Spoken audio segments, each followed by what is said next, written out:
কইবে না নে এত জায়গা থুইয়া মুই এই সেলুনটার মধ্যে বইছিকে না ভাই আমি চুল করতে হয়নি শেভ করতে হয়নি, তবে অত্যন্ত জরুরি একটা তথ্য আমাকে ধরে তুললে ধরার লগে আমি এই সেলুন গাইয়ে বইছি। কইবে না কি তথ্য?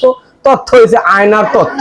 আমি যা মনে করি বর্তমান সময়ে মোবাইলে একদিন মানুষ মনে করেন না চালাইয়ে পারবে, কিন্তু আমি একক তো আয়না না দেখে আমি থাকতে পারবেন না। কারণ কি, আমি বেন নিহালে উঠতে দাঁত জ্যাক দিয়ে ডলেন ডলেন, কালির দিয়ে ডলেন, নিমশান দিয়ে খাজুর দিয়ে ডলেন বা বিরাজ দিয়ে ডলেন, আমার কোনো সমস্যা নাই। কিন্তু উঠতেই আপনি দেখবেন কি আয়না, অর্থাৎ আয়না আমাকে প্রত্যেকটা অঙ্গ প্রত্যঙ্গের সাথে অতপ্রত ভাবে জড়িত। কারণ কি, আমি বাথরুমে যাইবেন দেখবেন একখানা আয়না টানান নিয়ে আছে, আমি টেবিলে যাইবেন আয়না, সহির উপরে আয়না, খাটের পাশে আয়না, এইবারে লঞ্চে যাইবেন আয়না, ট্রেনে যাইবেন আয়না, বাসে উঠবেন আয়না, এইবারে হাসপাতাল যাইবেন আয়না, মসজিদে উঠবেন আয়না। অর্থাৎ আয়না ছাড়া কোনো কথা নাই। আর আয়না দেখে না এমন কোনো মাতারি বেড়াও এই জগতে মনে হয় যে নাই। বুড়োয় দেখে আয়না, গুড়োয় দেখে আয়না, জোয়ানে দেখে আয়না আয়না। তবে বেশিরভাগ আয়না যারা দেখতে থাকে হেরা হইলে, নতুন নতুন যারা প্রেমে পড়ে হেরা হইলে বারবার আয়না দেখে, হেইতে হোক সে মাতারি হোক সে বেড়া। কারণ হয়েছে কি, প্রিয়জনের সামনে যখনই যাইবে চেহারাটা একটা পোজ দিয়ে যাইবে, একটু মেকআপ দিয়ে আডা দেবে, নাহলে চুলটা একটু তাও দিয়ে আডা দেবে। যদি আমার হাতে একটা চিরুনি অতটা গুরুত্ব না যতটা গুরুত্ব হয়েছে আমাকে এই আয়নার।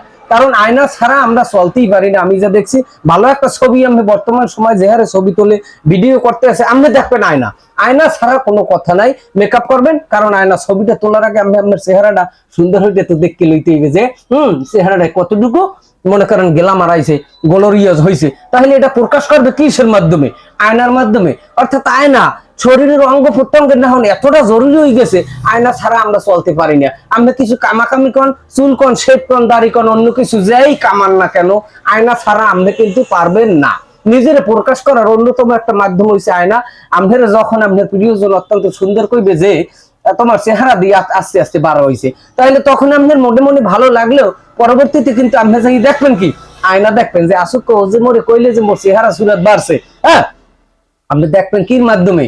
আয়নার মাধ্যমে। তারপর তার মানে কি, গ্যাস্ট্রিকের ওষুধের না হন আয়না অত্যন্ত জরুরি। কারণ গ্যাস্ট্রিকের ওষুধ একক তো আপনি না খাইয়ে পারবেন, কিন্তু আয়না আপনি একবেলা না দেখতে পারবেন না। আয়না আপনি দেখবেন সর্বোপরি আয়নার অবস্থান। যদিও আমার চারপাশে একটা আয়না অবস্থান করতে আছে, আমি মাথা যেদিক বলছে সেদিক ফিরেই আশ্রাইতে পারি আয়না। আয়না ছাড়া আপনি চলতে পারবেন না।